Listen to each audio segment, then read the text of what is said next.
So here we have our render. Well, most of it. Anyway, this is now the second trip we've done to try and buy this, but must sell like hotcakes because we always take the last few bags. But I've been informed that there's another delivery coming today, so gonna head back tonight, get the last few ones that we need, and as soon as we've got them, we'll be ready to tackle the job of rendering the tiny house. But right now we need to get them all out of the van because our little workhorse here has got some work to do.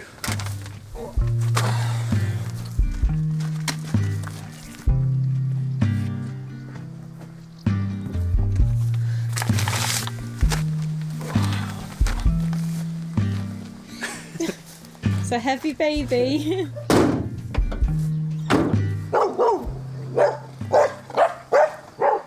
What are you barking at? What is it?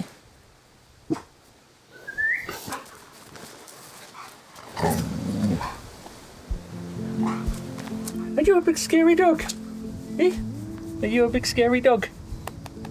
Her tail has never whipped around so fast. Yeah, big scary one, aren't you?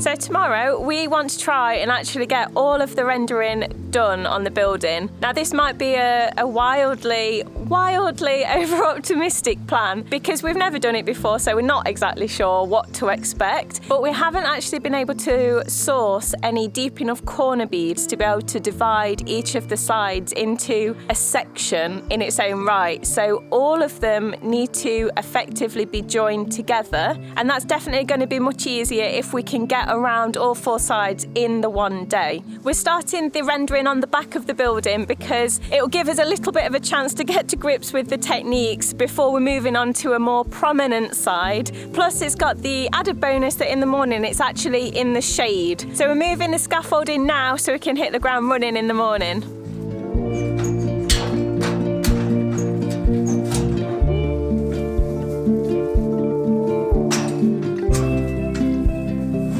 Dread to think of how many times we've moved these scaffolds that we could do with 8 of them really and just have the building wrapped. That'd just be a dream come true. Pretty sad dream. But the amount of time that we waste, I think, shifting these, it's the prep that just takes so much time. Yeah, if you could cut the prep out, it would be so much more productive.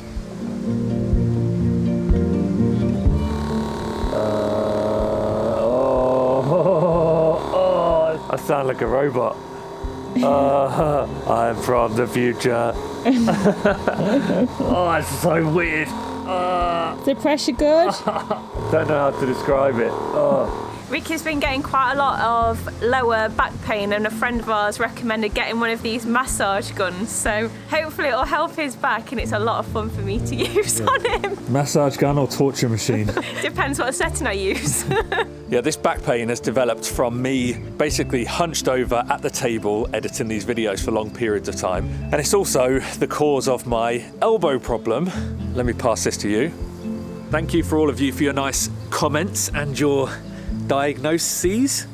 Okay, turns out lots of you were right. We sent a picture to a family friend who's a doctor, and he diagnosed that it is bursitis, but he actually said student's elbow from leaning on the table too much. He advised it would probably need to be drained, but unfortunately I've not been able to see a doctor yet because our family doctor has left our local practice, as have apparently all of the doctors there. So now we've only got the option of going private, or unless it gets infected or something, and then it becomes an emergency at the hospital. But luckily I'm just using ibuprofen gel on it. It's going right down, it doesn't hurt anymore, so they can go away by themselves, and hopefully that's going to be the case, because yeah, I really do not want to have to get out our wallet and go private to have my second shin removed.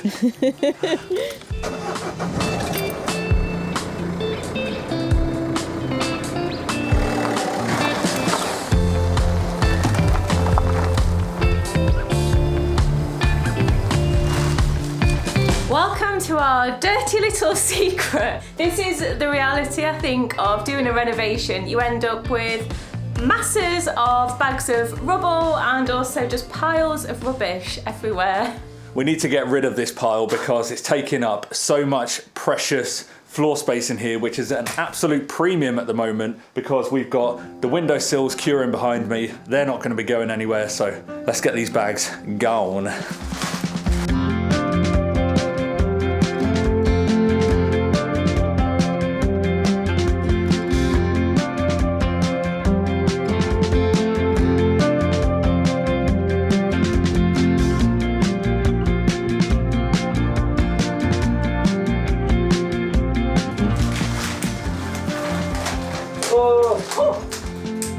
What was that? Big old mouse. Alive? Oh yeah. Oh, it's under the sills. There's a mouse in the house.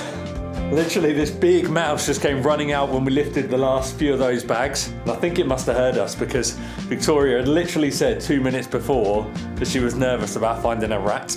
Yeah, well, I wasn't wrong, was I? Mr. Confident behind the camera. Oh, they're only attracted to food. Well, there's not any food in here, just a lot of rubbish. I was wrong.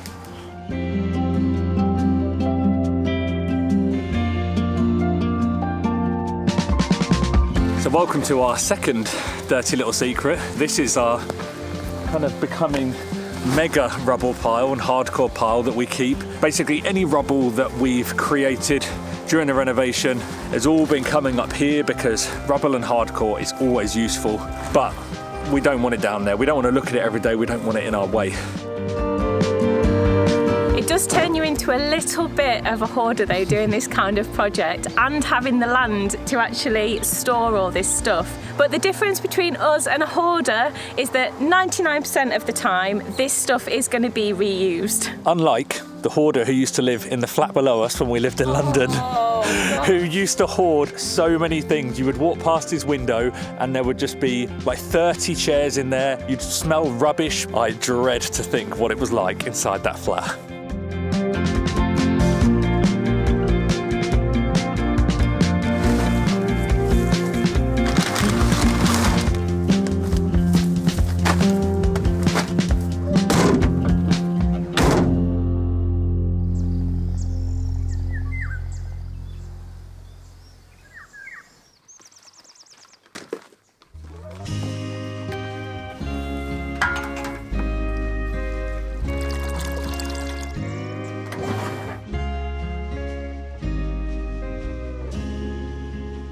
Really overcast this morning, and if it can stay like this for the rest of the day, this would be perfect because it's actually pretty cool as well. And the last thing we want is direct sunlight and warm temperatures. Just to let you know, the product we're using, this is like a pre-mixed render. From my understanding, it's a sand and cement render with lime in it, with various different additives that make it super sticky, really workable, and it's got various things in it that slow down, I think they say, the capillary action of basically the water being sucked out of it. So hopefully it's going to make life easier for us.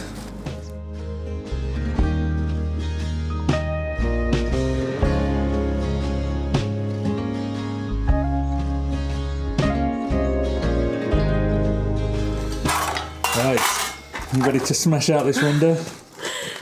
Ready, Eddie. Also, I think we can kiss goodbye to our dreams of an overcast day. I know, it didn't last very long, did it?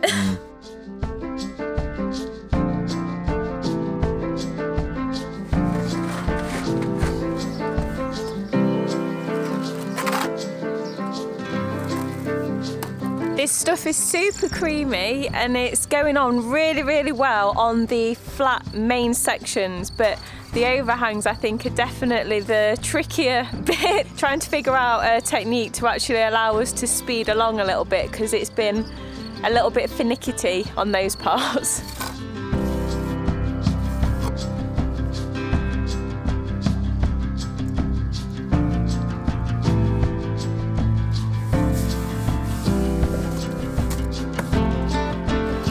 Even on a fairly mildish day like today, it's only about, what is it, 20, 21? They're not too hot, but the second that cloud cover's gone and the sun's out, this stuff is going off quickly. And for a couple of newbies, a few amateurs, we're really battling against it to try and get this done. How's it looking close up? I think this has gone a bit too dry to be doing this, to be honest. Guess we'll just try and get the worst of it off.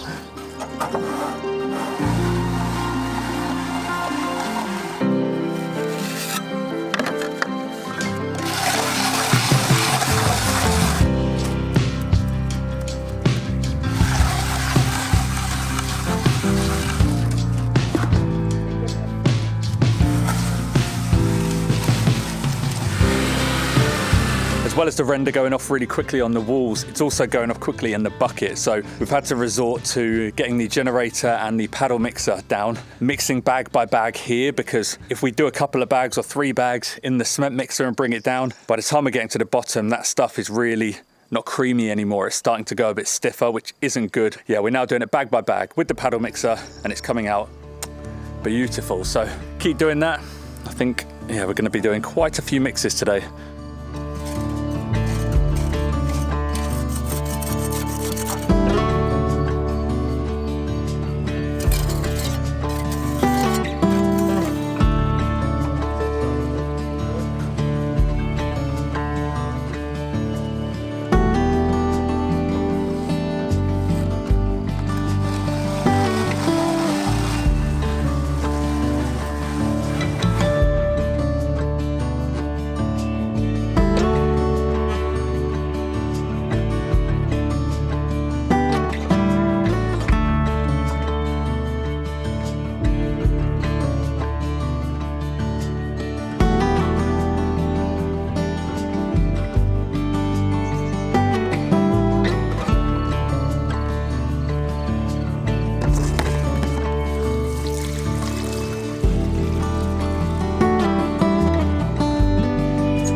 So yesterday was a pretty intense day with a very steep learning curve. Not really sure how much we actually captured and how much you've seen of it, because to be honest, we were so focused on the job that we were doing something, we would look down at the time, another hour had passed, and before we knew it, it was kind of the end of the day. There's just so many different steps and processes, and obviously you're racing against the clock with the render going off as well, so yeah, it's pretty tricky. So we were both doing the job yesterday because leading into this, we thought the more hands there are on deck, the quicker we're going to get it done, the easier it's going to be. After yesterday's experience, I think we've actually realized that it was a bit of a hindrance in the end, because instead of being able to work with the render as one piece and keep it going, because we were 2 people working separately, one person would be working on the left, one on the right, and there would be a gap in the middle which then had to be filled afterwards. That then made it really difficult to get all the timings right for ruling off, floating it, cutting off the bottom, sponging it. Nothing was aligning up, so it meant some parts had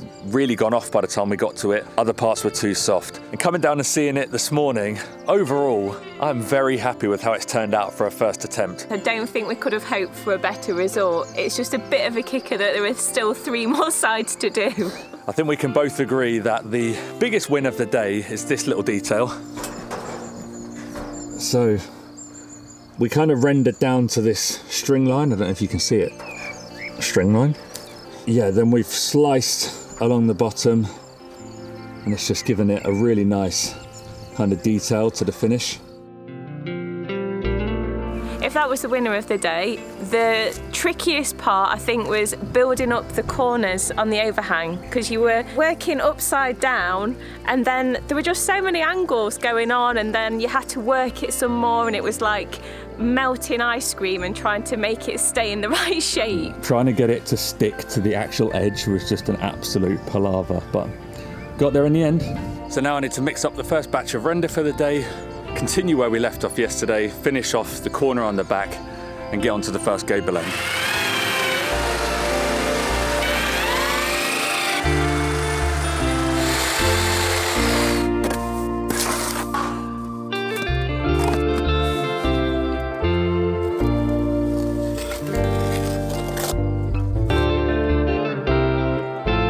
One thing we were really pleased about yesterday was that we realised the chapisco coating that we'd put on, granted in a slightly unconventional way with the rollers, it actually ended up being a really good foundation for getting the render to stick to, because it's super, super rough and spiky. Starting to feel the burn yet in that shoulder. Instantly. Doesn't bode well for the day, does it?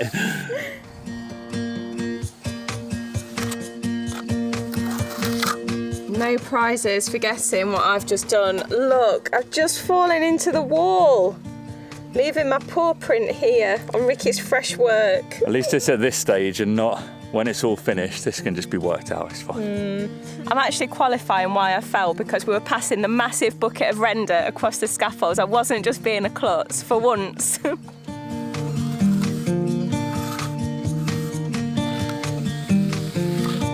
Look at the angle on that. Oh, she's a beauty.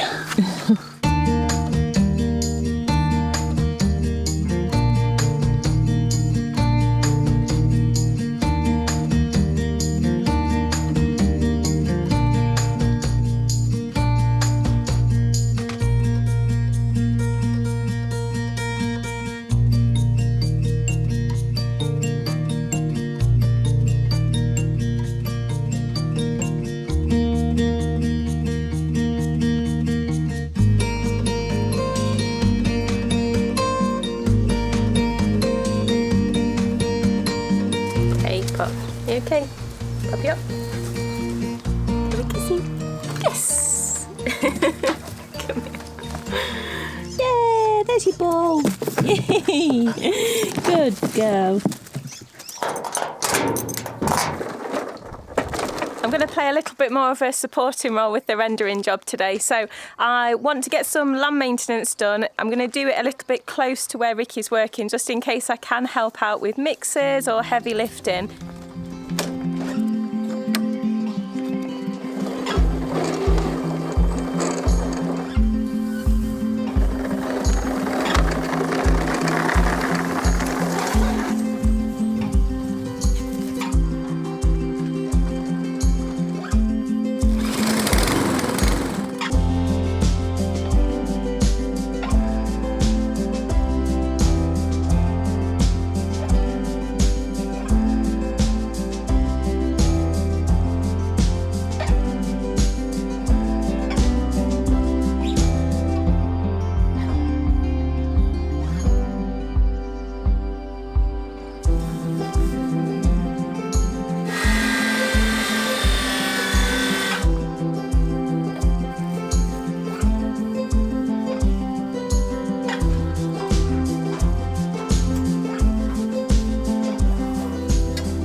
Is the paintbrush the techers to get it all flat and polished? Well, it's the little tool you have to use to try and sort of liven up the render so you can then work the float a bit. Obviously the objective is to just try and get everything leveled, all the dips evened out, get it all nice and smooth, baby. I'm very white. Oh yeah, baby, get it nice and smooth. Oh, you get so carried away. Well, yeah, that's why you have the paintbrush. Yeah, old Barry's getting a really good finish on the render, and it's definitely helped, I think. We've got a huge dark cloud over us at the moment. So yeah, at least you and the render's not getting baked. The veg garden is continuing to keep me on my toes and never lets me forget what a novice I am at this. I was getting ready to lay some more of the drip irrigation pipe on the potato bed when I noticed that some of the plants had got brown spots on their leaves. And after a little bit of research, I've realised that they've got potato blight. From what I understand, potato blight is kind of as serious as it gets in terms of potato health. But if it's got less than 10% of its foliage affected, what I understand is you can actually prune off the bad bits and the rest of the plant should survive. So I definitely need to do a bit of a survey of the plants and cross my fingers in the meantime. On first inspection, it's not great news because I think the vast majority of these plants have been infected with the blight. However, I'm trying to find a silver lining in this situation. I'm going to actually dig up some of these potatoes. I don't actually know what size or how many tubers there are actually going to be, but I don't think that the blight had actually spread to the stem. So I'm hoping for the best that there might be some little potatoes waiting in there. But from what I can understand, the worst thing I could do is nothing, because not only would the potatoes get infected completely with it, but blight can actually spread to tomatoes. And the last thing I want is for my tomatoes to be infected as well. Well, the hard part's done. I've ended up beheading about half of my potato plants, but that means we've still got half left. So now for the fun bit, to actually see if we've got any potatoes in there.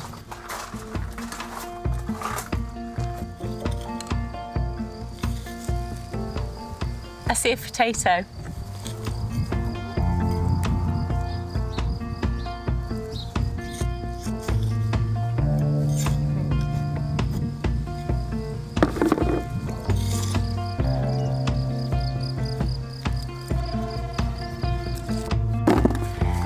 Well, it wasn't a total disaster. I'm not self-sufficient in potatoes yet, but there's definitely enough for dinner. A few dinners. It's been a 2 cup of coffee kind of morning today. The last couple of days have been long, and I've just been on my feet all day, exerting quite a lot of energy as well, so I am feeling it. So yesterday was another day of good progress. Again, really happy with how it looks. There was a lot more kind of finessing to do yesterday, because we had obviously the overhang at the back is flat, then has to angle up to go up to the peak. Had to do that at the top and the bottom. Then also you've got the actual apex itself, where all of those have to meet. There's also the areas where the render kind of goes in between the tiles. Details like this that really make the difference, I think. One thing that we are both extremely happy about is that obviously yesterday I had to join new render to the old render. You can't even see where I've joined it. So our worries of thinking it had to be done in one day and that you were really going to see the joins, that's completely gone out the window. So very happy about that. And it's a good job too, because we're going to have to do multiple joins going around the building. So today I'm moving on to this gable end, doing the exact same thing as yesterday. So I'm just going to put the camera down, capture it all, and then we will speak to you again tomorrow.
So I keep seeing these videos online of people doing this trend with their dog. What's it called? The hands-in trend.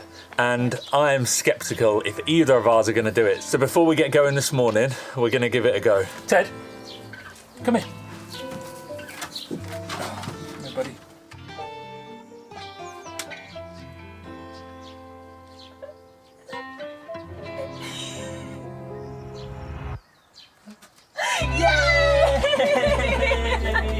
Good boy.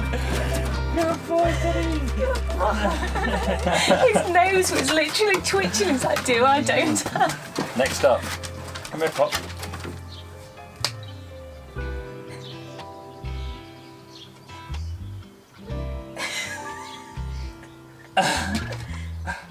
Oh. quite. Nearly. Good girl. Right, let's get going. In my capacity as site labourer, I'm going to get the rest of the Redur render mix down here because we're on the fourth and final side of the building. So by the end of today, all of it is going to be rendered.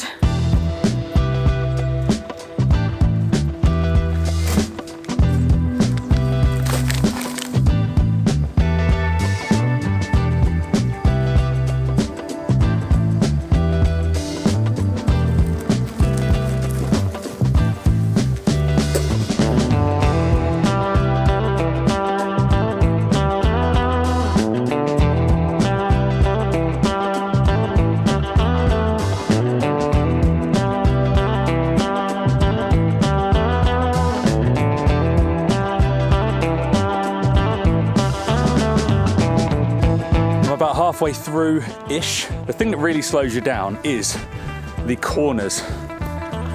Areas like this, where not only are you having to deal with the corner here, you have to deal with the corner on the overhang there, that side, that side, that side. You've got 3 different points all coming together there. And yeah, it can be pretty difficult to build that up. I actually had to do that one in a couple of different layers, but we're there in the end and it's looking good. One thing I will say is that I'm so glad that we decided to go with these pre-mixed bags of render because it's made life so much easier. The contents of them, the mix, everything, it's just so consistent. Don't have to worry about individually weighing out buckets of sand, buckets of cement, getting the moisture right, worrying about different qualities of sand. Perfect every time. Pour in the same amount of water, mix it, job done, start spreading.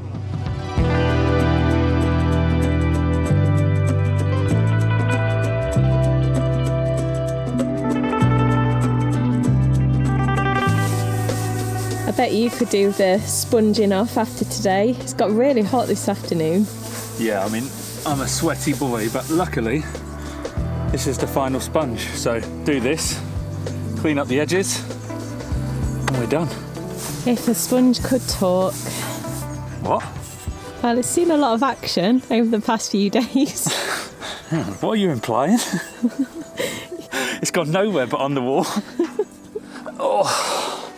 I am exhausted. It's been a long few days doing this.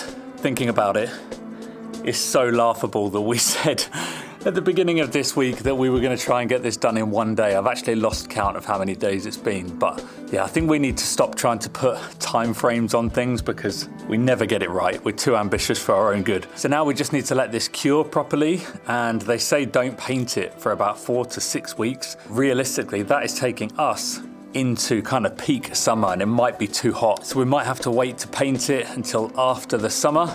But yeah, overall, we are both so happy with how this has turned out. Such a transformation.